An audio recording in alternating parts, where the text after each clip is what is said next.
విత్తనములు చల్లడానికి కర్షకుడు వెళ్ళాడు. అతడు చల్లుతున్న సమయంలో కొన్ని విత్తనాలు దారి పక్కన పడి తొక్కబడ్డాయి. ఆకాశ పక్షులు వాటిని తినివేశాయి. మరికొన్ని విత్తనములు రాతి నేలను పడ్డాయి. మొక్కలు మొలిచినను చెమ్మలేనందున ఆ విత్తనములు ఎండిపోయాయి. మరికొన్ని విత్తనములు ముళ్ల పొదలలో పడెను. ముళ్ల పొదలు వాటితో మొలిచినందున వాటిని అణచివేసెను. ఇంకొన్ని విత్తనములు మంచి నేలను పడినవి. ఆ విత్తనములు మొలిచి పెరిగి నూరంతలుగా ఫలించెను.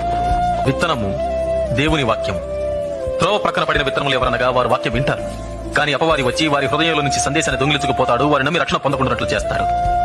రాతి నేలను పడిన విత్తనములు ఎవరంటే వారు వింటారు, సందేశాన్ని అంగీకరిస్తారు కూడా, కానీ వీరు లేనందున కొంతకాలం మాత్రమే నమ్ముతారు. ముళ్ల పొదలలో పడిన విత్తనాలు ఎవరనగా వారు వింటారు, కానీ ఈ జీవన సంబంధమైన విచారముల చేతను ధనభోగముల చేతను అణచివేయబడి తద్వారా ఫలింపని వారు. మంచి నేలను పడిన విత్తనాలు ఎవరనగా యోగ్యమైన మంచి మనసుతో వాక్యము విని హృదయములో భద్రపరచి దానిని అవలంబించి ఓపికతో ఫలించువారు.